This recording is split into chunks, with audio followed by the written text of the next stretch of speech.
This is the Untold Italy travel podcast, and you're listening to episode number 181.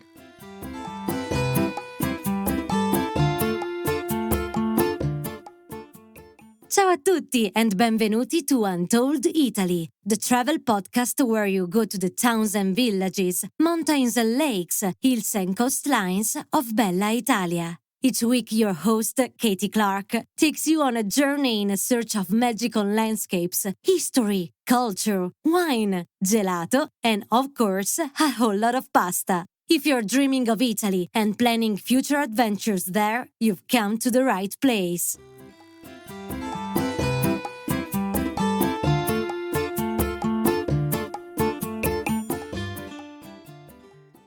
Ciao, benvenuti friends. Are you ready to head back to Rome today to learn all about its delicious pasta dishes?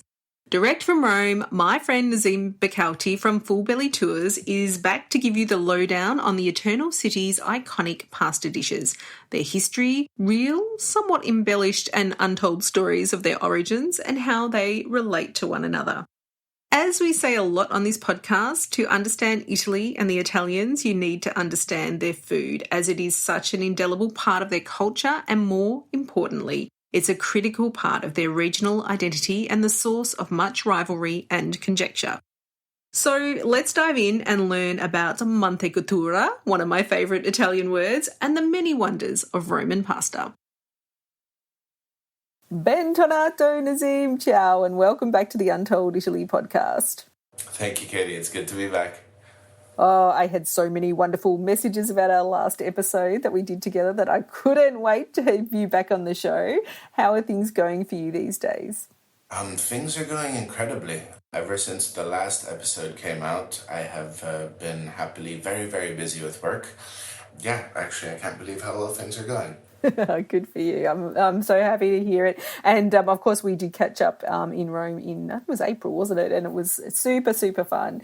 And so listen, okay, for the people that missed that last episode that you were on, which is 169, in case anyone missed it, would you be able to just let them in on the secrets of Nesim and what you do? Absolutely. So my name is Nesim Bekalti. I am Roman, but not Italian. My father's from Tunisia. My mom is French, raised in the US. I was born in Washington, D.C. and raised here in Rome. I have always worked in hospitality. Cooking is my true passion, and I spent most of my life bouncing around the world working in kitchens. Moved back to Rome 7 years ago and fell into food tours and loved it so much that I ended up starting my own food tour company called Full Belly Tours. And that's what I do all day, every day now. I just get to talk incessantly about food and drink, which is kind of what I do on my own time. So very happy. And you do it so well. You do it really well. Now, last time we were in Rome, I learned a lot, and there was one particular thing, I don't know if you remember, that you explained to me about a particular pasta dish, and my mind was blown, and I was like, of course, that's the magic trick. And I like to think I'm a pretty good cook and know some tricks, especially when it comes to pastas, but listeners, let me tell you, Nesim has quite a few more. So what I've done is I've asked him back today to share some of these secrets with you so we can learn about pasta and specifically the pasta dishes of Rome. So do you want to take it off, Nesim? And I think you had some insights into the origins of pasta. Absolutely. So we will be focusing today on the four most famous Roman pastas, which are cacioepepe, gricia, carbonara, and amatriciana. There is a fun link between these four pastas where if you start with the ingredients that go into the first one, cacioepepe, which are pecorino romano cheese, pasta, the cooking water from the pasta, and black pepper, and you add one ingredient, you get gricia. Depending on what you add to gricia, you get either carbonara or amatriciana. And I will be elaborating on this shortly. But I figured to be able to talk about these dishes, we have to talk about the ingredients. Pasta first and foremost.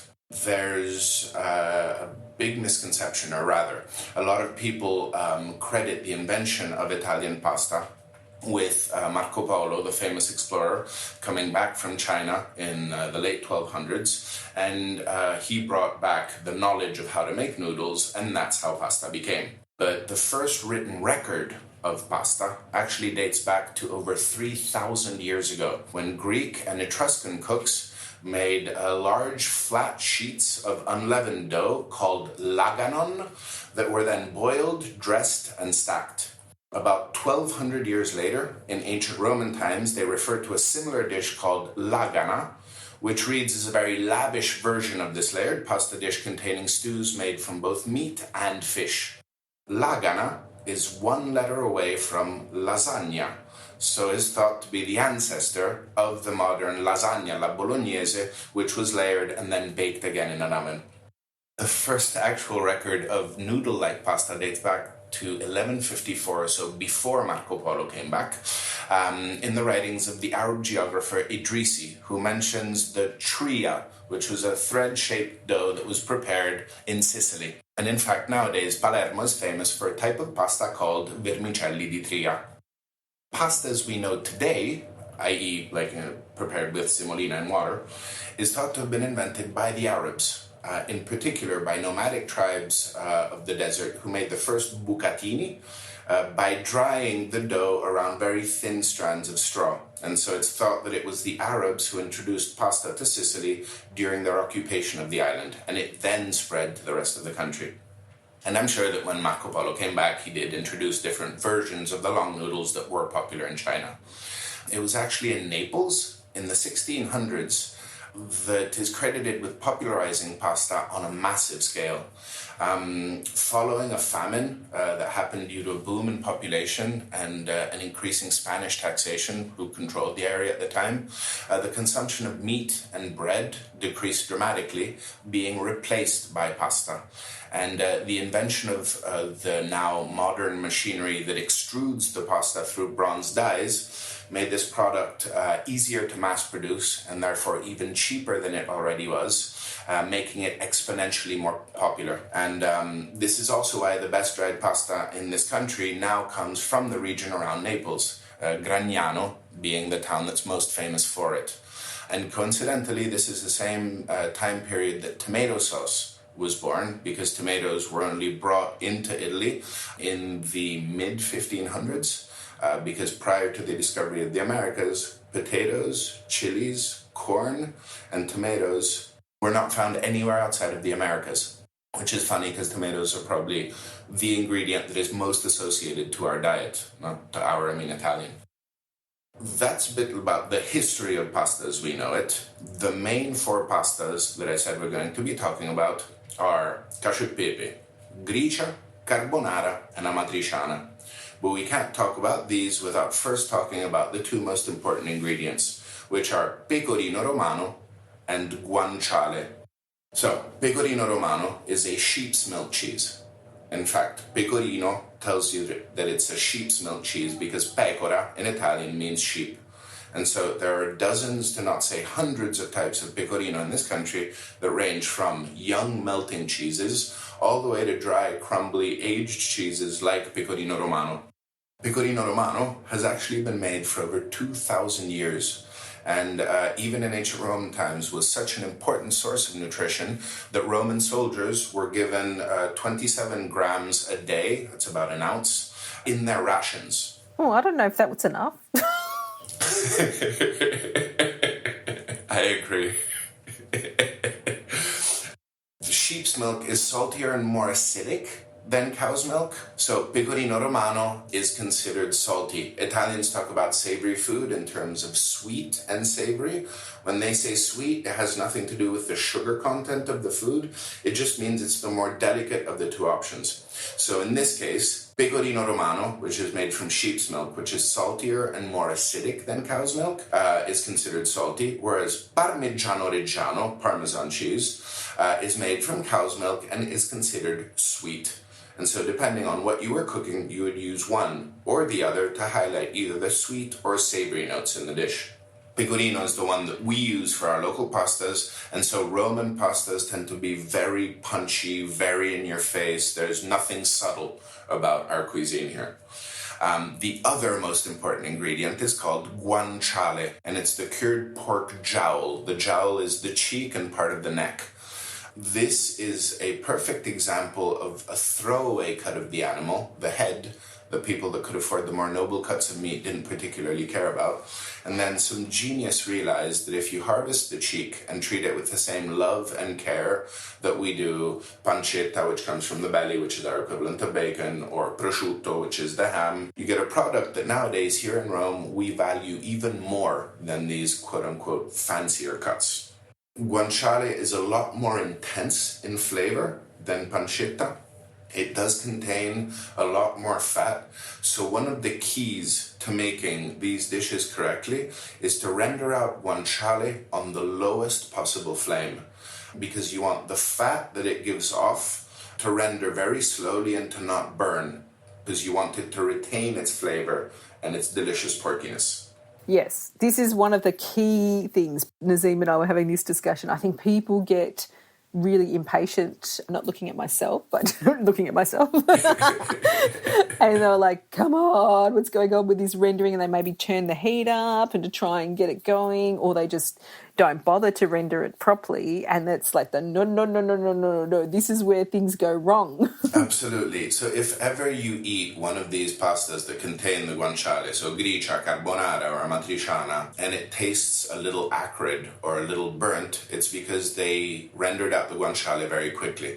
If you cook it off the way, say, you would bacon, the fat that burns and is smoking is actually breaking down and is becoming bitter. Now, if you're just cooking something like bacon that you're then going to take out and pat dry with a paper towel, you're not necessarily going to taste that. But since the fat that the guanciale gives off is just as important an ingredient as the little crispy bits themselves, if you cook the guanciale on too high a flame, the fat will start to break down and burn. Every fat has a smoke point, which is the temperature at which a fat starts to burn and break down. And it's very easy to see if you've reached that point or not. Just look at your pan, and if the guanciale or whatever you're cooking is frying very intensely and you see smoke coming off of the oil, then you've passed the smoke point and Start again. Yes. And it's actually why, for example, extra virgin olive oil and butter have fairly low smoke points. And it's why some people will add a little drop of vegetable oil or peanut oil to those kinds of dishes if you're trying to do it in very high heat cooking, because vegetable oil and peanut oil have very high smoke points and so will help for these dishes not to burn. Now, that's definitely not something that you should do with these recipes. Because the fat that the guanciale gives off tastes spectacularly good. So the main thing is chop it up. It's down to personal preference whether you like it sliced thinner or whether you like it sliced chunkier, although in average we tend to prefer the chunkier version here in Rome, because we do like kind of thick, chewy, textural pastas around here. And the most important thing is to render it out on a very low flame. So chop it up, toss it in the pan, start it on like a medium flame. And then once it starts to become a little translucent and you see a little fat start to give off, lower it to the absolute minimum and be patient. This can take anywhere from 20 minutes to a half hour if you're not doing a lot of guanciale, to I've stirred a pot of guanciale that had like 3 full ones in there for nearly 2 hours. But I promise your patience will be rewarded, because the fat that it gives off will be just as flavorful and delicious as the little crispy bits of guanciale itself. So that is the first point. It's also, I cannot stress enough that the quality of each ingredient that you buy to make these dishes has to be spectacular.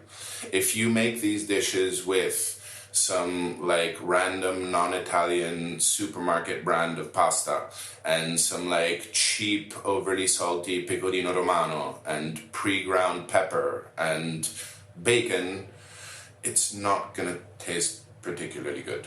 There are so few ingredients that go into these dishes that if you don't have the correct quality ingredient, this just won't taste right. And it's unfortunately why it's so hard to find proper Italian food outside of this country. If you don't have access to the same quality ingredient, each dish is so simple that it just won't taste the same. For this kind of stuff, please go out and buy like the fancy Italian pasta, try to find a place that has good Italian pork products. Now, I will say this, if you can't find guanciale, use pancetta. If you can't find pancetta, it's okay to use bacon, but try to use the most natural version. So you don't want the maple glazed, twice smoked kind of stuff. Just go for a simple salt and pepper cured. It'll still taste good, okay? The most important ingredient for all four of these pastas is the pecorino romano. Know that we're sneaky in this country. We keep the good stuff for ourselves and we export the inferior goods. So the pecorino, which in the US is often simply called Romano cheese, the stuff that you find abroad will rarely be of the same quality as the stuff that you find here. Furthermore, a lot of pecorino romano, which is supposed to be made from the milk of sheep that are raised locally, is actually made from sheep that are raised in Sardinia. The landscape in Sardinia being drier and more arid, the resulting milk is going to be saltier and more acidic. And so that will throw the balance of the dish off as well. Here in Rome, we say that to judge pecorino romano, you judge it on how sweet it actually eats. So if you can cut a chunk off and eat it and it's not too salty, that's a really good thing. Whereas the cheaper stuff tends to be a little overly salty, and a trick that people use here that you can use at home is to mix a little bit of Parmigiano or Grana Padano, which is a cheaper version of Parmigiano, to add a little sweetness to kind of balance out that overly strong pecorino. Yeah, that's actually really true. I think when we buy pecorino here in Australia, it's definitely super salty. And yeah, I think it's definitely worth keeping an eye out for. I mean, even I know here that we have producers that make their own pecorino here, and that's probably better. I mean, it's not going to be pecorino romano, but I mean, if you can find something that's been made, closer to home, you'd probably be better off, I think, if it's a really good producer. Yeah. And also try avoiding buying the pre-ground stuff, because especially a cheese that's as strong as pecorino romano can age very quickly and become too strong. And so it'll keep better in a chunk that you can then grind at home or have them grind for you in the store right as you're buying it. The stuff that's pre-ground gets funkier just as it sits in the container. And they also tend to add anti-caking agents to pre-ground cheeses, which will be adding kind of cornstarch or these kinds of thickeners to the dish, which will also throw the balance of the dish completely off. But this is the grating of the cheese. This is the bit that blew my mind this year that I had no idea. I was literally sitting there going, what? Wait, what? Nesim, what is this? So tell everyone about the fineness of the grinding, because I did not know this. So to achieve the correct texture of the sauce, the cheese has to be ground in a specific way. It's the same way that you get cheese ground in any store here in Italy. If you ask for grated Parmigiano or grated Pecorino, they have a machine that grinds it into this very fine powder, what we would say a neve in Italian, as if it were snow. And it's the kind of consistency that you get if you grate it on the rough part of the box grater, the old box graters, the ones that if you slip and you hit your knuckles, it'll completely shred your knuckles. So you want to grate it on that side, and you want it to be a very fine powder. You don't want the shavings, and you don't want to use a microplane. The microplane being that more modern grater that's used a lot in professional kitchens that gives you these nice fluffy ribbons of grated cheese. Microplane is fine if you're adding hard grated cheeses to cold things, because you'll get these beautiful, nice, pillowy kind of clouds on top. But if you use a microplane to put it on top of something that's hot, the steam from the dish is going to actually have that nice fluffy mound collapse on itself, and it'll become this stringy mass of plasticky cheese that won't incorporate into the sauce. Now, if you can't get your hands on some pre-grated, or there isn't a place that has a grater for you, You can just use your food processor or your blender. So you can use either your food processor or a blender and pulse the cheese until you get that kind of desired consistency. But that's one of the most important things, because if you don't have the cheese in the right form, then the dish won't come out properly. So you want this very fine ground cheese, which will make it emulsify better in the sauce. There is a step in proper pasta cookery called mantecatura, which is the step of dressing the pasta with the sauce. This is normally done by the cook in the kitchen. You take the pasta out of the cooking water a couple minutes before it reaches al dente, because the pasta will keep cooking as you do the mantecatura. And you normally toss it directly into the pan with the sauce. You saute it a couple times so it starts to absorb the sauce, because the first thing that a starch wants to do when it comes out of a boiling cooking medium is to absorb the next liquid it comes into contact with, which is why you should go from the pot directly into the pan with the sauce and not rinse it with cold water and set it aside. One of the cardinal rules of pasta is the sauce can wait for the pasta cannot wait for the sauce, specifically for that reason. Okay, by rinsing it and setting aside, you're waterlogging your pasta, so it won't absorb as much sauce, and you're also diluting the flavor of the pasta itself because you're rinsing it with bland water. And since it's the flavor of the pasta that you're trying to highlight with a little bit of condiment, by rinsing your pasta, you're killing its flavor, essentially. I've just got these visions of these pasta that's been doused in cold water with the sort of soggy guanciale and the clumpy cheese, and it's like, no. Yeah, no, and this may very well happen the first times you guys try these dishes. Just try again, and with the tips that I will tell you, you will achieve perfection. It may take a couple tries, but it's actually easier than one would think if you use the following tricks. For cacioepepe, once you grind the cheese properly, you want to make a thick paste, like a cheese paste. There's a couple ways of achieving this. In the kitchen, what we would normally do, Italian kitchens have big double boilers where we cook the pasta that has starchy pasta water continuously in it. So you would get some of that starchy pasta water, you would put it into a large bowl, and you would add a lot of cracked black pepper, like freshly cracked black pepper. If you want to go above and beyond, you can even toast that pepper before grinding it. You'll get even more flavor from the pepper. And you crack it into the hot, starchy pasta water, and you'll get extraction of flavor from that hot water, from the pepper itself. Then when it's cooled to room temperature, you start adding handfuls of this grated pecorino romano, remember ground like snow, stirring until it forms a thick paste. Then, when the pasta is about 2/3 of the way through the cooking process, what you would traditionally do is you would take some of the cooking water, you would put it in a pan, you would take the pasta out, put it into the pan with the cooking water, and you'll finish the cooking in that pan.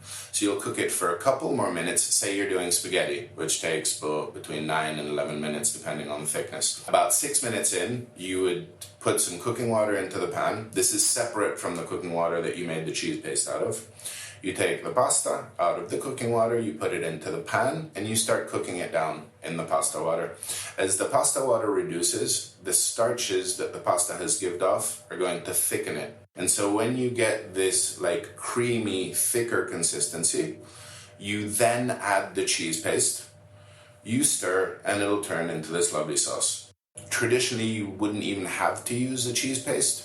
You could just put the grated cheese directly into the pasta and the thicker sauce at that point. But doing the cheese sauce first is a trick that should help things go easily. Because if you just add the cheese directly to the pan, you risk having the cheese congeal, like I was talking before with the microplane stuff. Yeah, well, I think that's happened to me. Yeah. Unfortunately, like especially the first time I tried to make cacioepepe, it happened. So if it happens to you, don't worry. It's perfectly normal. The easiest way to do it is you make that cheese paste in a bowl that's larger than the amount of pasta you're going to cook. When the pasta is maybe 1 minute away from being cooked, you take it out of the cooking water from the pasta and you put it into that cheese paste. And you want to stir like a lunatic for like 20-30 seconds. Which is why you want a really big bowl so the pasta doesn't fly everywhere. And the heat from the pasta will melt the cheese and will keep giving off a little more starch as you stir, and it'll turn into lovely, creamy, luscious sauce without the addition of any other ingredients. Get into the habit whenever you drain your pasta. Before doing so, get a coffee cup and fill it with that pasta water. That starchy pasta water can help you in a number of situations. For example, if you do get the clumpy cheese mixture, add another couple handfuls of cheese, a little more pasta water, and stir. And it should turn back into a sauce. It won't be quite as successful as if the cheese had not congealed, but it'll be easier than starting over. Okay. Because I can just see myself just, doing the congealed cheese and just going, oh no, cutting off a chunk of Roman soldiers-sized cheese and just sitting there munching on that, wondering what to do. So these tips are very welcome. Yeah, no, I have done that as well, I must admit, in frustration. For this kind of pasta, I find that long noodles tend to work very well because the slipperiness that they have and the fact that they're constantly twirling in and out of each other will make the mantecatura, the dressing, more easy. And so it's easier to get this creamy sauce. For the gricia, which is cacioepepe, those 4 ingredients, plus guanciale that has previously been rendered out, it's the exact same process, only when you add the pasta to the black pepper cheese paste, you also add the guanciale, and I like to add all of the fat that it gives off. Some people will use it a little more sparingly. That is completely down to personal preference. And then same thing, start stirring like a lunatic. The extra fat from the guanciale will actually make the sauce emulsify more easily. So it should actually be easier to achieve a gricia than it is to achieve a cacioepepe.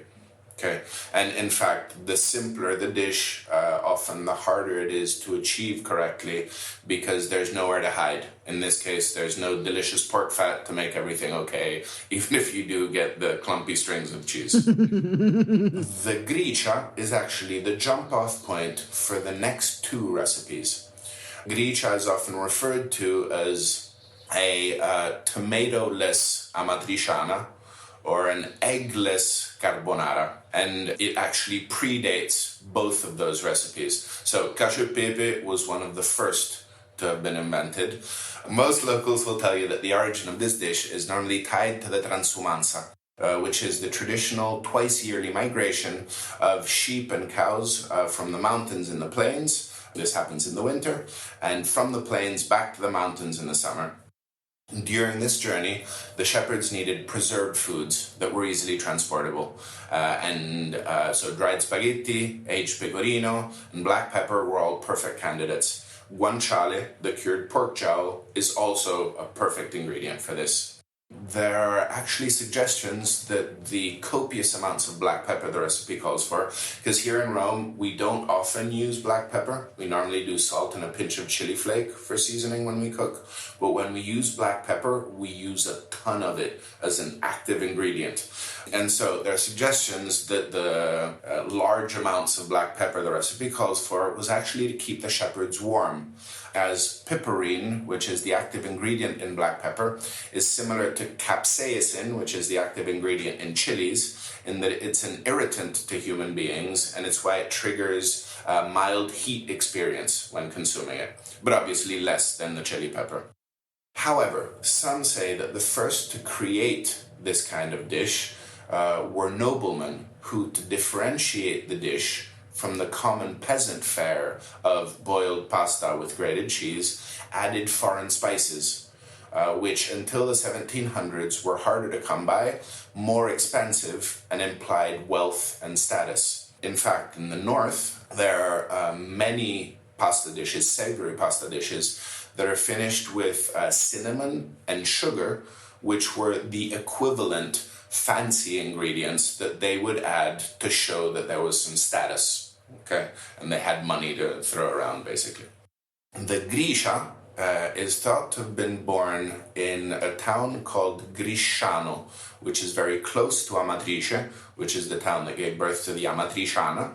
And that's the most probable origin of that dish. They also hypothesized that it could refer to the bread and food retailers in Rome that were called il gricio. However, since in the town of Grisciano, every 18th of August, they actually do the Sagra della Gricia, which is like the local celebration for that pasta dish, it seems that that's the town that actually gave birth to the dish. Have you been to that Sagra? Unfortunately not. I actually only found out about it when I was doing research for the podcast, but I really, really want to go. Unfortunately, this year I'm going to be in Sardinia. Ooh, where you can sussing out the pecorino. Yes, I will bring back other types of pecorino to compare. But yeah, it's definitely on my calendar of things to do for next year. Yeah, for sure. Kind of kicking myself for not leaving 2 days later, but I can't complain. So the gricia is the jump-off point for the last two dishes that I was talking about, the carbonara and the amatriciana. The carbonara, which is probably the most famous Roman dish, especially internationally, also happens to be the most butchered Roman dish internationally.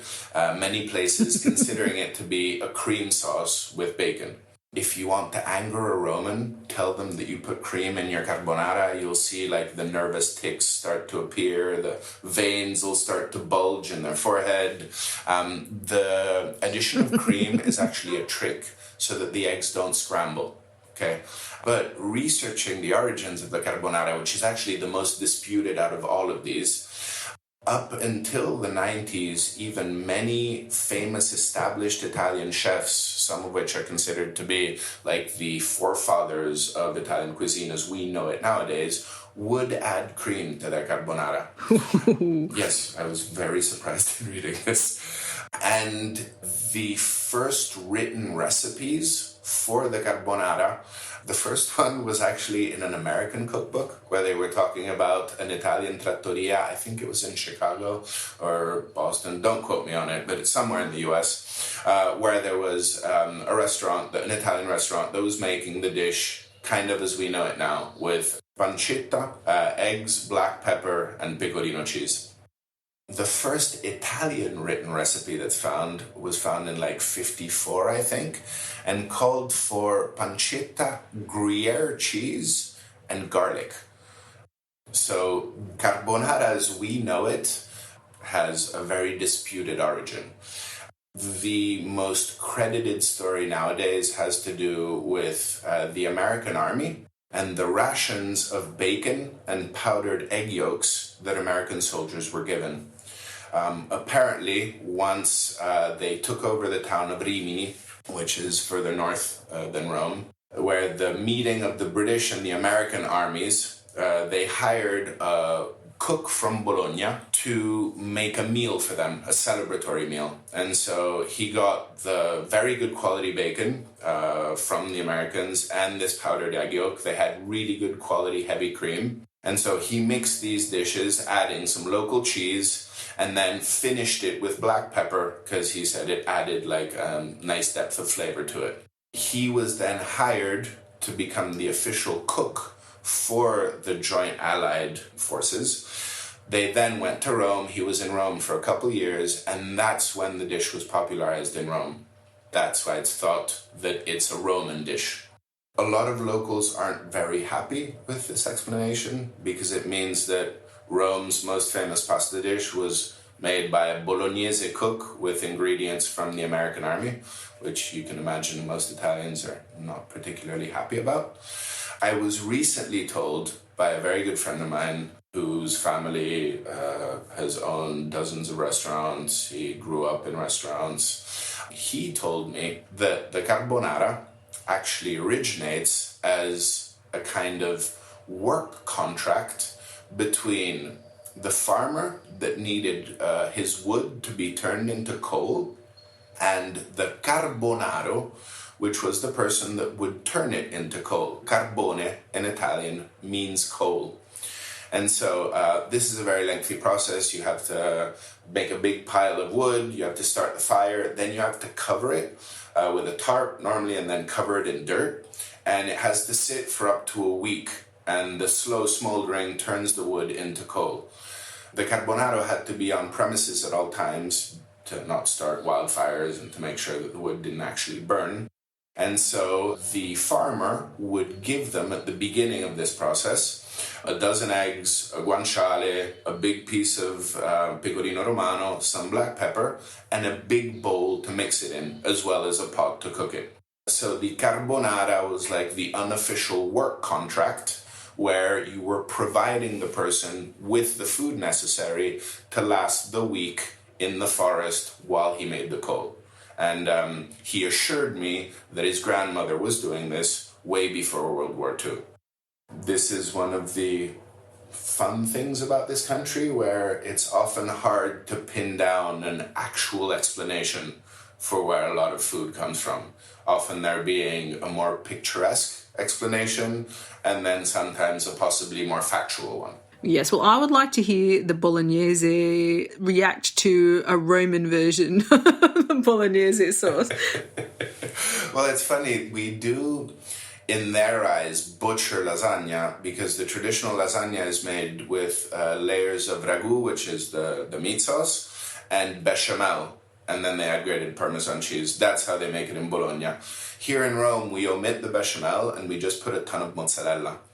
Now, since I grew up here, I admit that I am more biased towards the Roman kind. I'm sorry, Bologna. But yeah, we have already destroyed all sorts of stuff in their eyes. So, Well, even, I know where my mother-in-law is from, they put eggs, like cut up, sliced hard-boiled eggs in their lasagna, and peas. Oh, wow. I've had peas and mushrooms in lasagna here in Rome. One of the most delicious lasagna that I've ever had was actually in Naples. There they make lasagna with dried sheets of pasta, which are just made with flour and water. It's like the curly ones that you find in the US, which I thought was like an American invention, but it's not. And they actually make it with their version of ragu, which is, I think, what gave birth to the American Sunday gravy, where you take ribs, sausages, chunks of beef, pork skin, and tiny meatballs, and you braise them for 10 hours in tomato sauce. And then they take all of that meat and they turn that into a lasagna with little bits of hard-boiled eggs and cheese and stuff. Oh, yes. I forgot the little meatballs from my mum, because she is actually from that area. Now, but then I've got to tell you about my favourite lasagna, and then we'll go back to the Roman pasta. But I had it last year on the Sorrento Peninsula, and it was made with... was like a tiny bit of meat. I think it was pork. Then it was made with smoked buffalo mozzarella cheese. It was incredibly, incredibly good. And then very finely grated lemon on top. Honestly, it blew my mind. I wasn't even hungry. I just kept eating it. It was like, it was so good. I was like, where does this magic come from? And I will be going back there. And Giovanni from Joe Banana, who's one of our sponsors on occasion, he was the one that took me there, and it was delicious. Oh, yes. Talking about food is extensive work, especially with Nesim, who knows a lot about Roman dishes and, of course, food in general. This ended up being a very long recording, so we've made it into 2 episodes. Part 2 is focused on how to make these exciting dishes and where you can try them in Rome. The very best ones, of course. You'll have to tune in next week to hear all about that. In the meantime, don't forget to check out Nesim's tours at fullbellytours.com. They are so fun, and you really get to feel part of the local neighbourhood when you're out and about with Nesim. We've put a link to his site and social media accounts in the show notes on our website at untolditaly.com/181 for episode number 181. Grazie, thank you for your ongoing support of Untold Italy. We truly appreciate all of you from joining us all around the world. And we'd love it if you help spread the word so we can reach more Italy-loving travellers just like you. And the best way that you can do that is by leaving us a 5-star rating or review in your favourite podcast app, or forwarding this episode on to a friend who also loves delicious pasta dishes. That's all for today. I'm looking forward to next week's deep dive into where to find the best carbonara in Rome, and also Nesim's exceptional tips on how to make it. Ciao for now. The Untold Italy podcast is an independent production. Podcast editing, audio production, and website development by Mark Hatter, production assistance and content writing by the other Katie Clark. Yes, there are two of us. For more information about Untold Italy, please visit untolditaly.com.